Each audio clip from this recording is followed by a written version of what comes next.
একটি চমৎকার ঘটনা শোনাই। রাসূলুল্লাহ সাল্লাল্লাহু আলাইহি ওয়াসাল্লাম ফাতিমা রাদিয়াল্লাহু তাআলার জন্য পাত্র খুঁজছিলেন। কোনো একদিন আবু বকর এবং উমর রাদিয়াল্লাহু তাআলা আনহু হযরত আলী রাদিয়াল্লাহু তাআলার সাথে বসে গল্প করছিলেন। তারা দুজন দেখলেন আলী রাদিয়াল্লাহু তাআলা কেমন যেন চুপচাপ হয়ে আছে, খুব একটা কথা বলছেন না। আলী রাদিয়াল্লাহু তাআলার উদ্দেশ্যে আবু বকর রাদিয়াল্লাহু তাআলা বললেন, আলী, তুমি ফাতেমার কাছে কেন বিয়ের প্রস্তাব দিচ্ছ না? হযরত উমর রাদিয়াল্লাহু তাআলা মাথা নেড়ে বললেন, হ্যাঁ আলী, তুমিই তো সবচাইতে যোগ্য পাত্র। হযরত আলী একটু লজ্জা পেলেন। তিনি বললেন, আমার হাতে তো আসলে তেমন কিছুই নেই যা দিয়ে আমি মোহরানা পরিশোধ করব। আবু বকর রাদিয়াল্লাহু তাআলা হেসে বললেন, তুমি শুধু প্রস্তাব দাও, বাকিটা দেখা যাবে।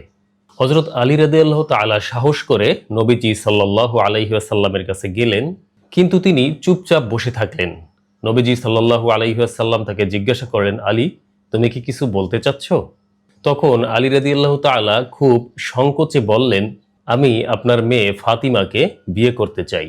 রাসূলুল্লাহ সাল্লাল্লাহু আলাইহি ওয়াসাল্লাম মুচকি হেসে বললেন, আচ্ছা ঠিক আছে, কিন্তু মোহর হিসাবে তুমি কি দিতে চাও? হযরত আলী রাদিয়াল্লাহু তাআলা বললেন, আমার তো শুধু সেই ঢালটাই আছে। রাসূলুল্লাহ সাল্লাল্লাহু আলাইহি ওয়াসাল্লাম বললেন, ঢালটা বিক্রি করে অর্থ জোগাড় করো। আবু বকর, উমার এবং উসমানকে এই খবরটা দিয়ে দাও। হযরত আলী রাদিয়াল্লাহু তাআলা গিয়ে উসমান রাদিয়াল্লাহু তাআলাকে সেই খবরটা দিলেন এবং উসমান রাদিয়াল্লাহু তাআলা আনহু তার থেকে ঢালটা কিনে নিলেন। আবার যাওয়ার সময় সেই ঢালটাকেই উপহার হিসেবে দিয়ে দিলেন। সেই সাথে সাথে আরও কিছু উপহার তিনি দিলেন। এরপর একে একে আবু বকর রাদিয়াল্লাহু তাআলা এবং উমর রাদিয়াল্লাহু তাআলার কাছে যাওয়ার পরে তারাও বেশ কিছু উপহার হযরত আলীকে দিলেন। এই সব অর্থ এবং উপহার নিয়ে আলী রাদিয়াল্লাহু তাআলা নবীজির দরবারে এলেন এবং নবীজি বললেন, এই উপহারের অর্থ দিয়ে তুমি ওলিমার আয়োজন করো। এভাবেই হযরত আলী এবং ফাতিমা রাদিয়াল্লাহু তাআলা আনহার বিয়ে সম্পন্ন হলো।